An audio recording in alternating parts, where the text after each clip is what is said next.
We flew the 7.5 hours from Singapore up to Dubai. Then after a 2.5 hour wait, we flew another 7.5 hours to Dublin.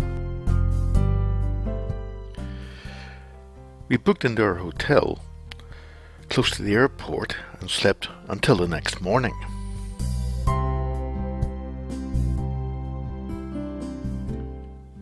When we picked up our hire car and drove down to Cork via Waterford. We had visited and stayed at Waterford before, so this visit was just to get some lunch and to walk around the old town. Later on that afternoon, we booked into the Blarney Windmills near Cork.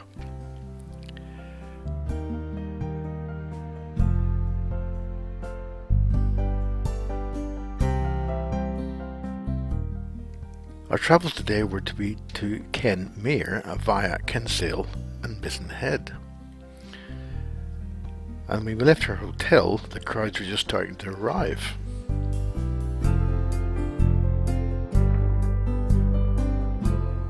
At Kinsale, we want to visit Charles Fort. This fort is built in the classic star shape for protection, and is still pretty well preserved. It was involved in the 1690 war between Prince William of Orange and King James II.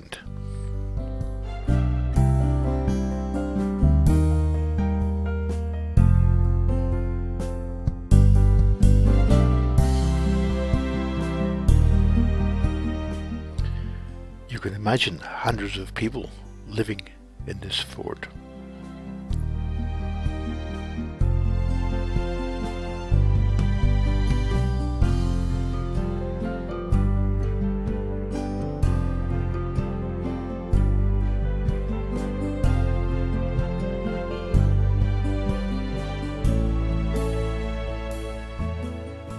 From Kinsale, we drove south towards Mizen Head, past some beautiful scenery.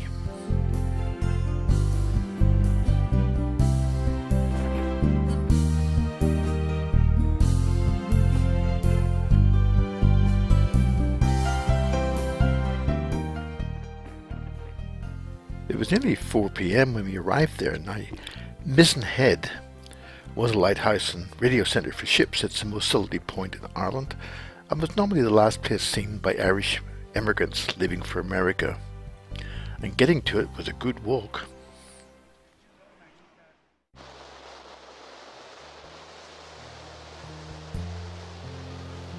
The old lighthouse is now a museum, and there's some old radio equipment on show there.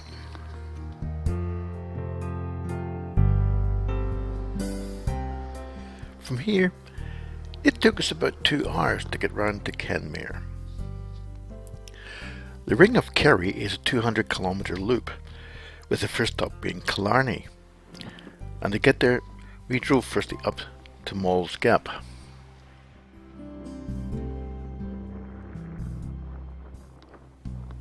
Some lovely wild scenery.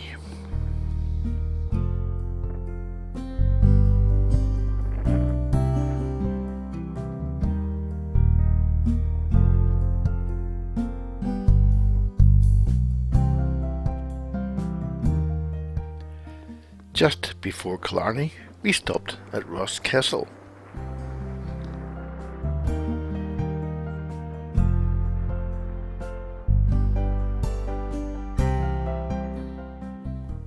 It was quite busy, so we just head on to the RIng of Kerry.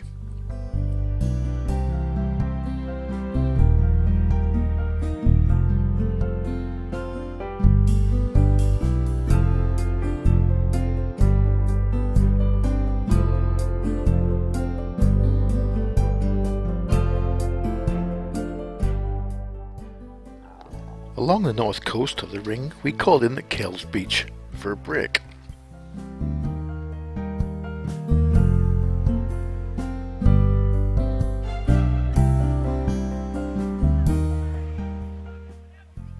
Further west, we crossed over the bridge at Cashel 7 and climbed to a lookout that provided great views of the loch.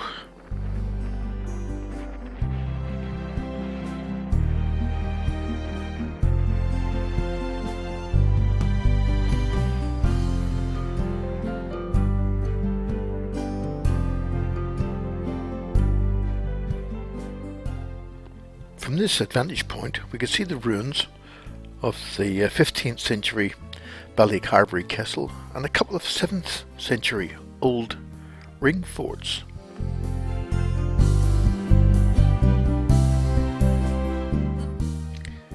Ballycarbery Castle was worth a visit. The castle was badly damaged by cannon fire during the War of the Three Kingdoms in 1652.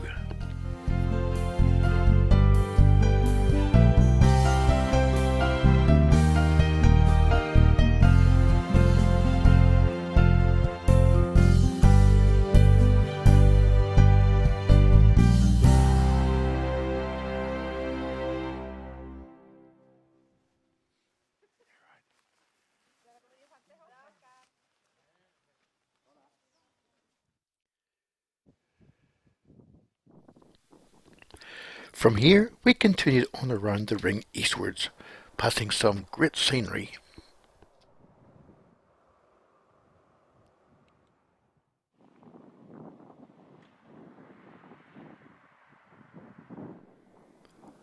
And we arrived back at Canmere in the early evening. The day's drive was to take us through to Galway along country roads and stopping at Pamina to see how the rich and the poor lived. Pamina Castle, built in the early 1600s by Richard de Burgo, the castle became the main seat of the Burgo family for over 200 years, before being gutted by fire in 1826. It's now being restored by the Irish government.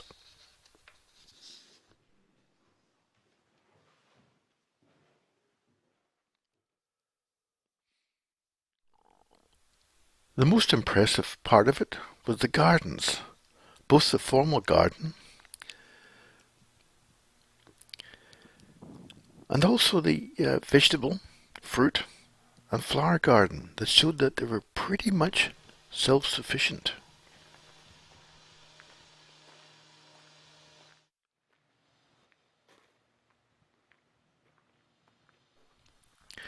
On the other side of town was the workhouse, the last resort for the poor and destitute. These were originally run by the landowners, in this case the Burgos. The men, the women, the boys and girls were all separated on entry, and the conditions were poor. Food was basic and treatment was harsh. The only real way out was by immigration. And we were able to go and have a look at the living and sleeping quarters.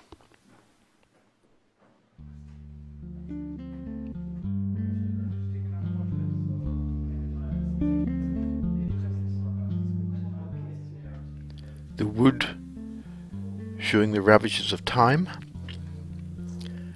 and downstairs we could see some relics from the time when it was a workhouse.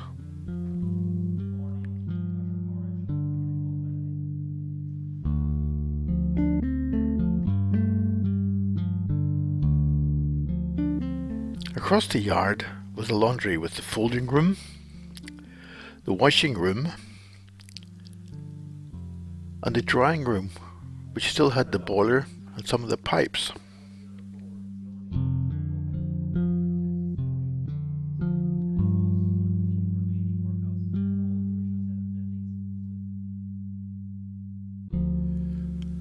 We stayed in Galway for an extra day to explore the city, and the best way is by the hop-on hop-off bus that comes with a very droll commentary.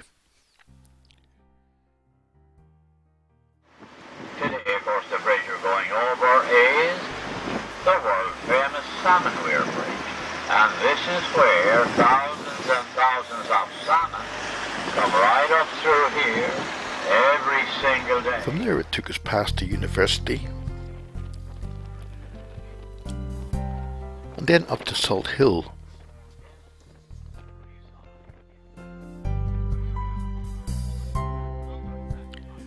Before it turned back along the seafront towards the city, past the 1 mile causeway to the old lighthouse,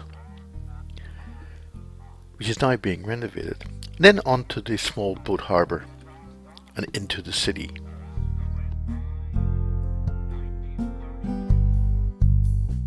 Once off the bus, we walked through some of the old city streets. and past some of the old Irish pubs.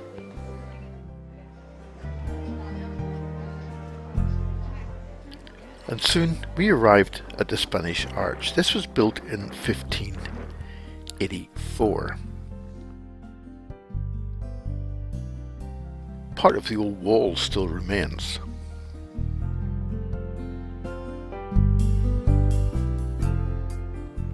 And from the other side of the water, the old warehouses and terrace make a nice scene.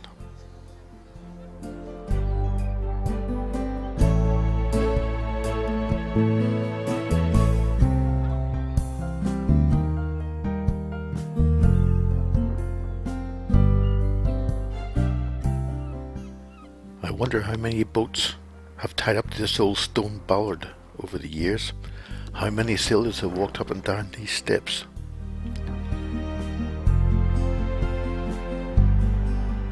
It's a really nice city, and we walked back to Salt Hill. We arrived there just as the rain started. Our drive today was across to Athlone and then north to Sligo, and it was in heavy rain and strong winds, so it was basically fuel stops only on the way. Our hotel was beautifully situated on the waterfront, and in fact the outside bar was over the old mill race next to the weir.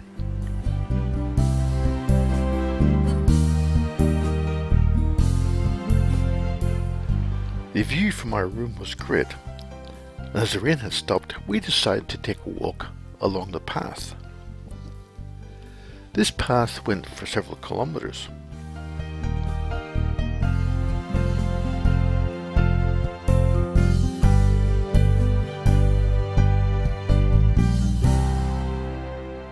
But the wind was increasing and more rain was coming, so we headed back to the hotel.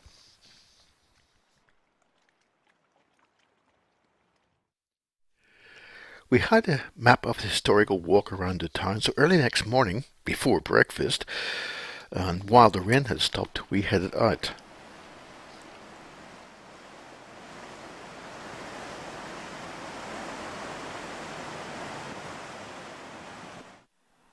This merchant's house had a lookout up on the roof, so he could watch for his ships arriving. In other places in the city, the old and the new living together.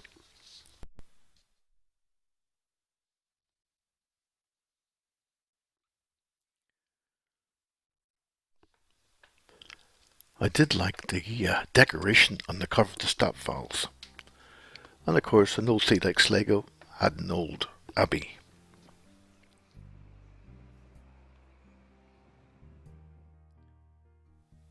The drive from Sligo up to Malin Head was really a transport stage, and we crossed briefly into Northern Ireland for the first time at Balleek.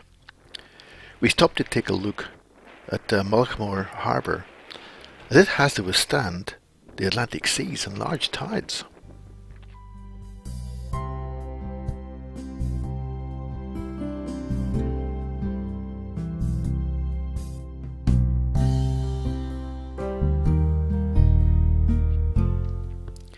Malin Head is the most northerly point in Ireland, and it's very wild and windy. Visiting here meant we'd seen the most southerly point and the most northerly in Ireland.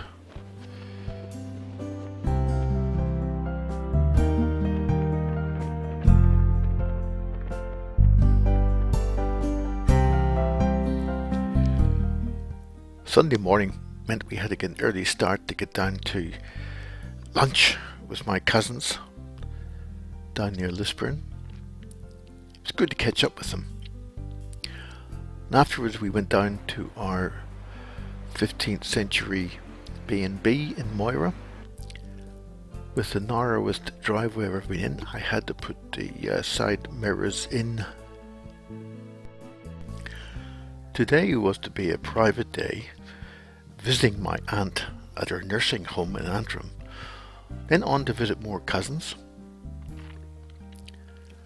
and then finally going out to Blair's to visit my parents and stepfather's graves.